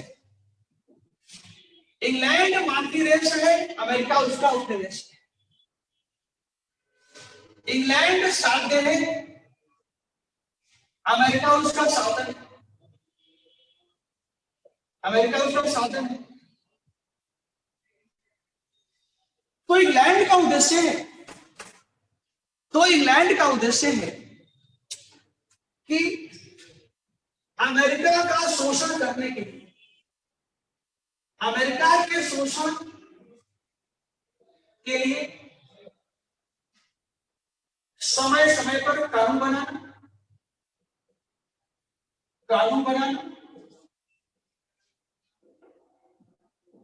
तो अमेरिका के शोषण के लिए समय समय पर कानून बनाना। जैसे हम देखते हैं इंग्लैंड ने 1651 में एक कानून बनाया जिसको हम कहते हैं नेविगेशन एक्ट कहते हैं, नेविगेशन एक्ट। इसके अलावा 1750 में इंग्लैंड ने एक कानून और बनाया, हुआ था लौह एवं इस्पात अधिनियम।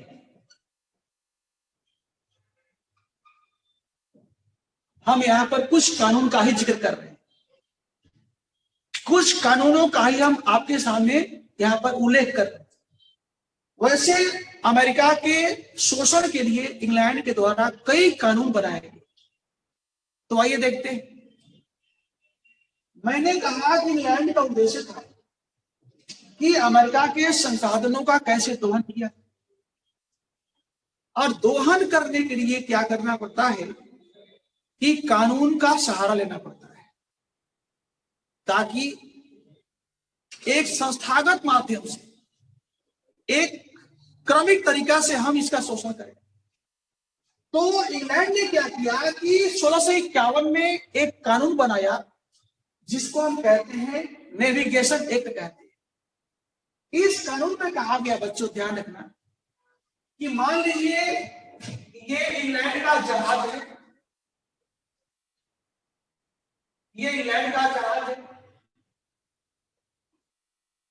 इस कानून में कहा गया कि इस कानून में कहा गया कि अमेरिका अपना पूरा एक्सपोर्ट और इंपोर्ट, अमेरिका अपना पूरा एक्सपोर्ट और इंपोर्ट के लिए केवल इंग्लैंड के जहाजों को यूज करे, केवल इंग्लैंड के जहाजों को यूज करेगा। जो भी व्यापार करेगा सामान को भेजने के लिए या मंगाने के लिए, उसमें केवल ब्रिटिश जहाजों को यूज किया जाए। इसका फायदा नहीं मिल पा रहा था। आप सोचिए, जितना पैसा देकर के अमेरिकी लोगों को भाड़े पर ब्रिटिश जहाजों को लेना पड़ता था, उससे कम भाड़े में जहाज फ्रांस से मिल सकते थे। लेकिन इंग्लैंड ने नियम बना दिया कि आप किसी अन्य देश से कम पैसे में जहाज नहीं लेंगे, जो भी आप निर्यात करेंगे, आयात करेंगे, उसमें केवल मेरा जहाज।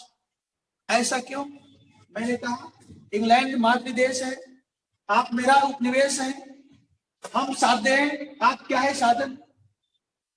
यानी इंग्लैंड जो है वह राजा था और अमेरिका प्रजा था, और यही कारण है कि अमेरिका के लिए इंग्लैंड कानून बनाता था। जैसे हमारे इंडिया में भी यही हुआ। अब देखिए 1750 में इंग्लैंड ने एक और कानून बनाया। 1750 में इंग्लैंड ने एक और कानून बनाया जिसमें कहा गया कि अमेरिका अपने घर में कोई भी लोहा का, इस्पात का कारखाना नहीं बनाए। अमेरिका में कोई भी आयरन स्टील का फैक्ट्री नहीं बनेगा।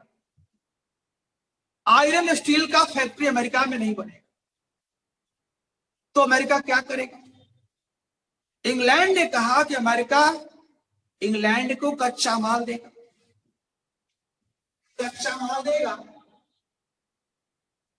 और इंग्लैंड के सामानों के लिए बाजार थे। यानी इंग्लैंड ने कहा कि अमेरिका में कोई फैक्ट्री नहीं लगेगा, कोई फैक्ट्री नहीं लगेगा, factory of iron steel America में नहीं लगेगी, बल्कि अमेरिका देगा कच्चा माल और बाजार। सोचिए, इस कानून को लेकर के अमेरिकी समाज में काफी असंतोष था, काफी विरोध था। अभी मैंने बताया था कि अमेरिका में आर्थिक विकास हुआ, अमेरिका में सामाजिक विकास हुआ, अमेरिका में शिक्षा का विकास हुआ, अमेरिका में धार्मिक क्षेत्र में विकास हुआ।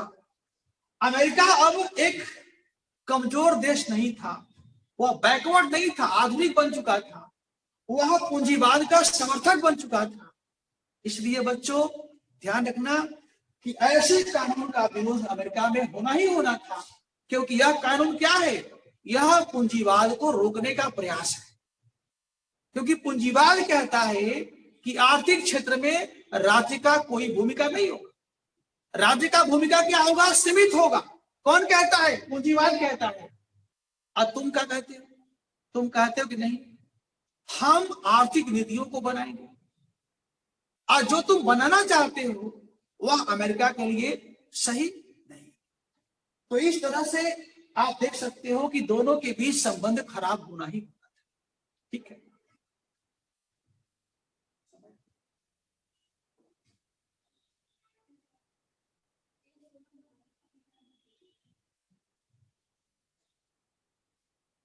अब देखिए आगे बढ़ते। अब इसके बाद बच्चों हम देखते हैं कि अमेरिका और इंग्लैंड, इंग्लैंड और अमेरिका दोनों के हित जो है अब परस्पर विरोधी होते, परस्पर विरोधी होते। इंग्लैंड और अमेरिका दोनों के हित क्या हो गए, परस्पर विरोधी।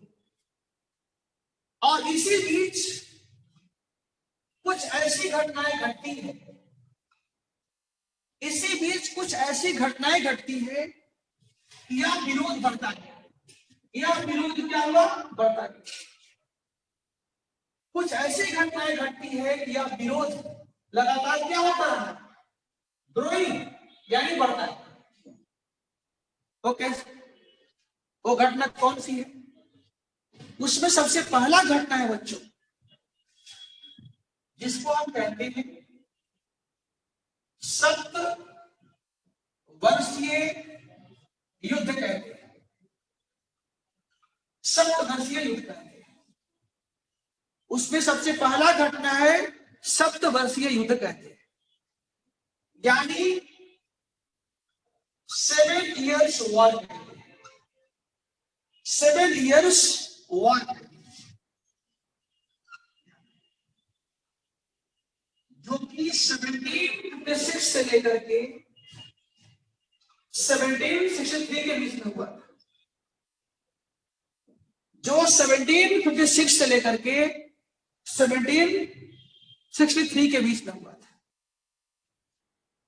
इससे क्या हुआ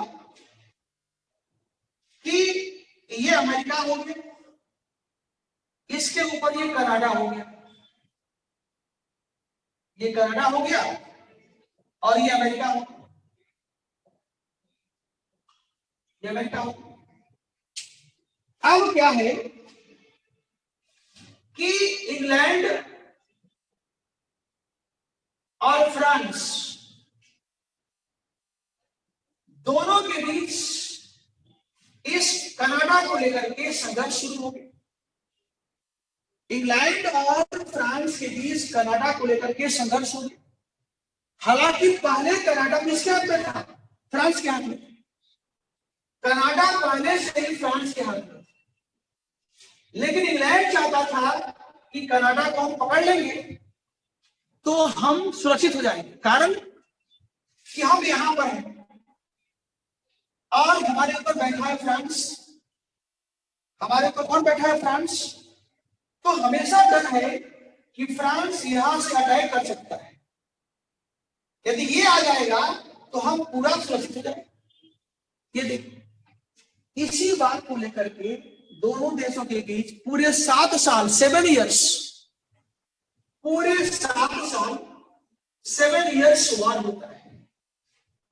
उस वॉर में क्या होता है?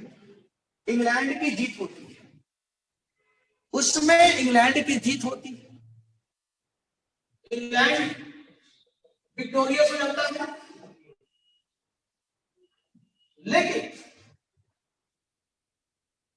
इस वॉर में इंग्लैंड का धन बहुत खर्च होता है, उसका पूंजी बहुत विनाश होता है। कनाडा तो उसको मिल जाता है, लेकिन इसके लिए उसका राजकोष खाली हो जाता है। इंग्लैंड के जो राजकोष है वह एकदम खाली हो जाता है, उनके पास पैसे की अभाव हो जाती है। अब देखिए क्या, ये पहला घटना था। मैंने कहा कि दोनों देशों के बीच संबंध खराब करने के लिए कई घटनाएं घटी, उन घटनाओं में पहला घटना हो गया। अब मैं लेता हूं दूसरा घटना। दूसरा घटना क्या है? दूसरा घटना है बच्चों, इस समय दूसरा घटना है, उसका हेडिंग ऐसे रहेगा, जो दूसरा घटना हम बताने जा रहे हैं उसका हेडिंग होगा कि 7 इयर्स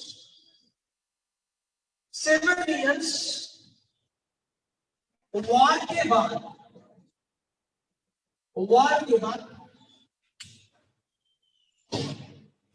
ब्रिटिश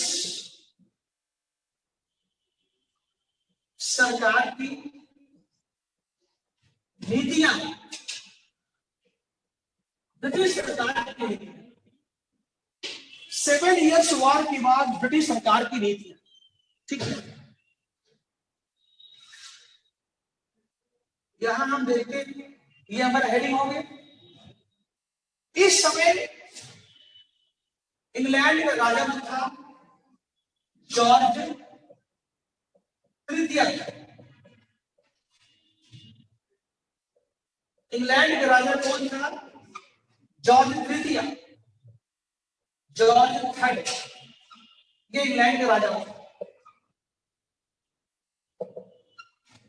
ब्रिटिश किंग था राजा, और वह चाहता था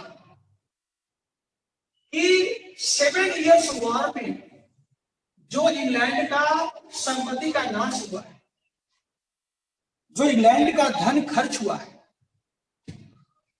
उसका भरपाई कैसे किया जाए। जो पैसा खर्च हुआ है कनाडा को पाने के लिए, जो लॉस हुआ है, उसका पैसा कहां से आएगा, उसका भरपाई हम कहां से करेंगे। तो जॉर्ज तृतीय ने कहा कि यदि हम उस पैसा के भरपाई के लिए हम अपने देश के लोगों पर कर लगाएंगे, यदि हम अपने देश के लोगों पर कर लगाएंगे, इंग्लैंड के लोगों पर कर लगाएंगे, तो इंग्लैंड के लोग नाराज हो जाएंगे, वो विरोध करेंगे कि आप कर लगा रहे हैं। तो हम एक काम करते हैं, हम इस काम को यहां कर सकते हैं, हम अमेरिका पर कर लगा सकते हैं, क्योंकि अमेरिका हमारा देश नहीं, वो तो हमारा उपनिवेश है, चाहे जो करें हम।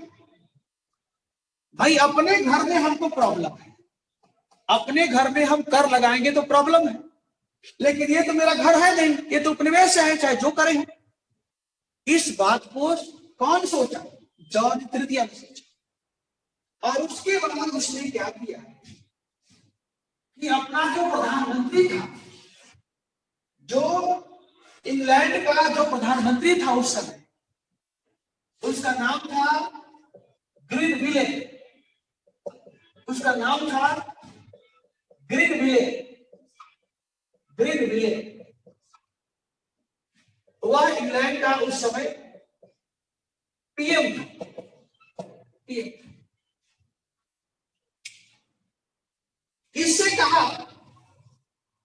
ये काम करो, तुम एक कानून बनाओ, एक कानून बनाओ और कानून बना करके अमेरिका के ऊपर कई टैक्स लागू, अमेरिका पर कई टैक्स लागू, एक कानून बनाओ और उसके जरिए अमेरिका पर कई तरह के टैक्स लगा दो। वहां से जो पैसा आएगा उससे जो 7 ईयर वॉर में हमारा पैसा खर्च हुआ है उसका भरपाई हो जाए। इसने क्या किया कि अमेरिका के ऊपर कई तरह के कर लगा दिए। उन करों में सबसे महत्वपूर्ण जो कर था वह था स्टैंप टैक्स, वह था स्टैंप टैक्स, वह था स्टैंप टैक्स जिसको लगाया गया था 1765 में।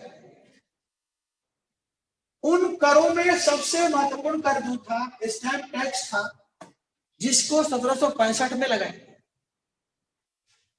लेकिन इसका जोरदार विरोध हुआ अमेरिका में, जोरदार विरोध हुआ और अमेरिकी लोगों ने कहा कि no taxation without representation, no taxation without representation, no taxation without representation. अमेरिकी लोगों ने कहा कि नो टैक्सेशन विदाउट रिप्रेजेंटेशन, यानी आपको अमेरिका पर कर लगाने का अधिकार नहीं। वही कर लगा सकता है जिसको हम चुनते हैं, जिनको हम अपने संसद में भेजते हैं।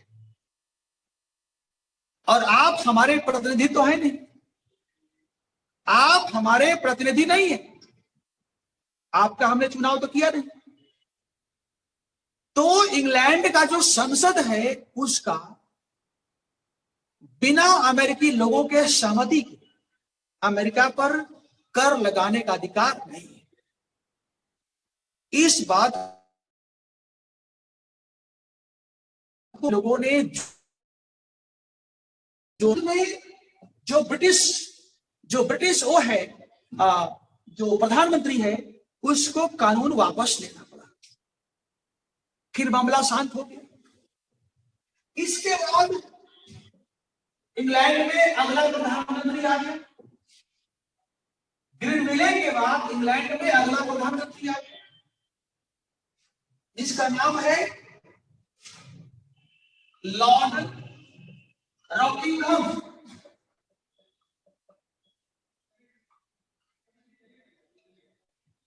जिसका नाम है लॉर्ड रॉकिंघम। इसके बाद पीएम बनता है लॉर्ड विलियम पिट।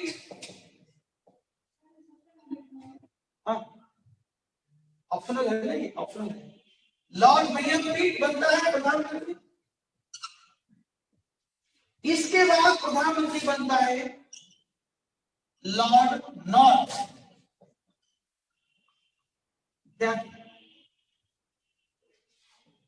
यानी बारी बारी से ये तीनों इंग्लैंड का प्रधानमंत्री बनते हैं। अब देखते हैं क्या होता है।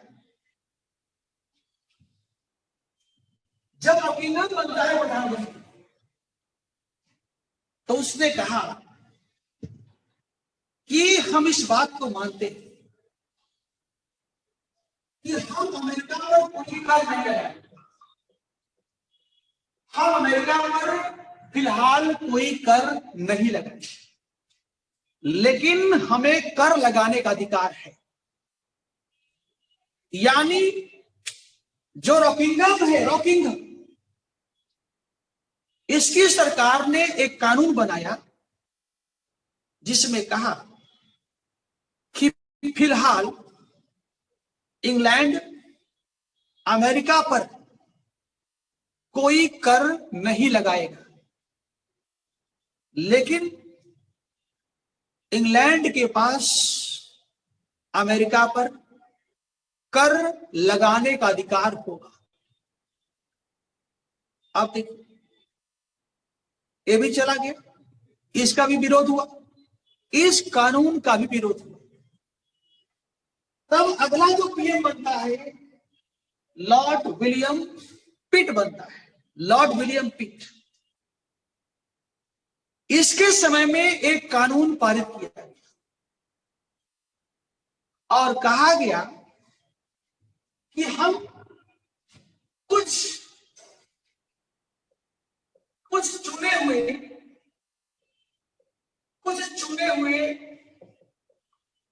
सामानों पर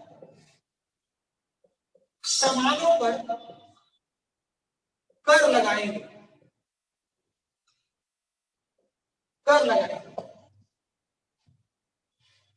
विलियम पिट ने कहा कि हम कुछ चुने हुए सामानों पर कर लगाएंगे और सभी पर नहीं लगाएंगे, कुछ चुने हुए कानूनों पर लगाएंगे, सॉरी कुछ चुने हुए सामानों पर लगाएंगे, ठीक है।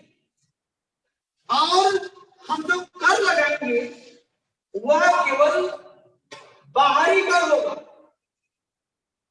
वह केवल बाहरी कर होगा। हम अमेरिका में कोई भी आंतरिक कर नहीं लगाए, अमेरिका में आंतरिक कर नहीं लगाए।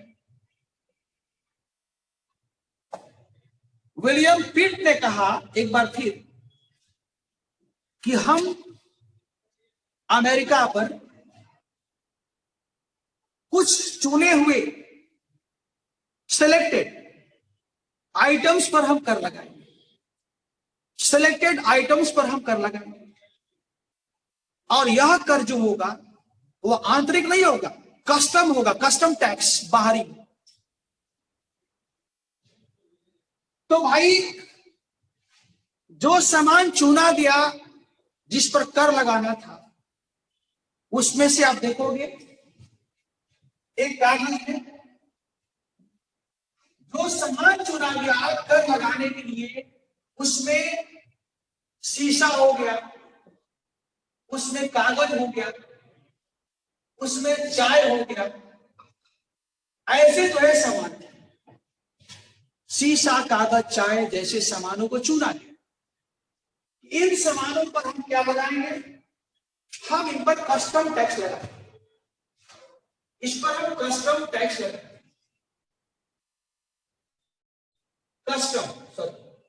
इस पर हम कस्टम टैक्स लगाएंगे, बाहरी कर लगाएंगे, कस्टम लगता है, सीमा शुल्क होता है। लेकिन अमेरिकी वासियों के द्वारा इसका भी विरोध किया गया। कहा गया कहीं नहीं, कहा गया कि आपको कर लगाने का अधिकार है ही, चाहे आंतरिक हो चाहे बाहरी, चाहे कुछ हो या सब हो, चाहे फ्यू या ऑल, चाहे इंटरनल और चाहे एक्सटर्नल, आपको अमेरिका पर कर लगाने का अधिकार नहीं। अब इसके बाद देखिए क्या होता है, बस एक मिनट। इसके बाद इंग्लैंड का प्रधानमंत्री बनता है लॉर्ड नॉर्थ। इसको सुनिए फिर हम छोड़ देते हैं। इंग्लैंड का पीएम जो बनता है वह बनता है लॉर्ड नॉर्थ। लॉर्ड नॉर्थ बनता है इंग्लैंड का। आप देखिए लॉर्ड नॉर्थ जो है उसने कहा कि भाई हम केवल चाय पर कर लगाएंगे, हम केवल चाय पर क्या लगाएंगे, कर लगाएंगे। बाकी जो हमने सामानों को चुना था जैसे कागज हो गया, जैसे शीशा हो गया, इसको हम छोड़ देते, हम केवल चाय पर कर लगाएंगे। और अमेरिकी लोगों ने कहा कि नहीं, आप चाय पर भी कर नहीं लगाएंगे, आप कोई कर नहीं लगाएंगे, नो टैक्स, कोई कर नहीं लगाएंगे। लेकिन इंग्लैंड का पीएम इस बात को नहीं माना, वह चाय से भरी हुई एक जहाज बोस्टन भेज दिया। चाय से भरी हुई एक जहाज बोस्टन बंदरगाह पर भेज दिया। बोस्टन बंदरगाह पर भेज दिया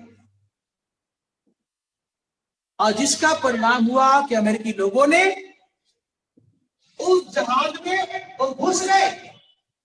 अमेरिकी लोग उस जहाज में घुस गए अपना भेष बदलकर, और जहाज में जितने बॉक्स था चाय का पेटी, ये चाय का पेटी है, चाय की पेटी है, जितने चाय की पेटी है सबको उठा करके समुद्र में फेंक दिया। सबको उठा करके समुद्र में फेंक दिया। ये समुद्र के अंदर आ गया। इसको कहते हैं बोस्टन टी पार्टी की घटना। इसको कहते हैं बोस्टन टी पार्टी की घटना। टी पार्टी की घटना। और आज का सेवा मेरा यहीं तक समाप्त हुआ। ठीक है, क्योंकि हम भी लगातार बोलते बोलते थक गए हैं। ठीक है, तो चलिए जितना हम लोगों ने आज अध्ययन किया है उसको रिवाइज कीजिएगा, और कहीं भी प्रॉब्लम होगी तो आप मुझे बताइएगा। Okay, thank you.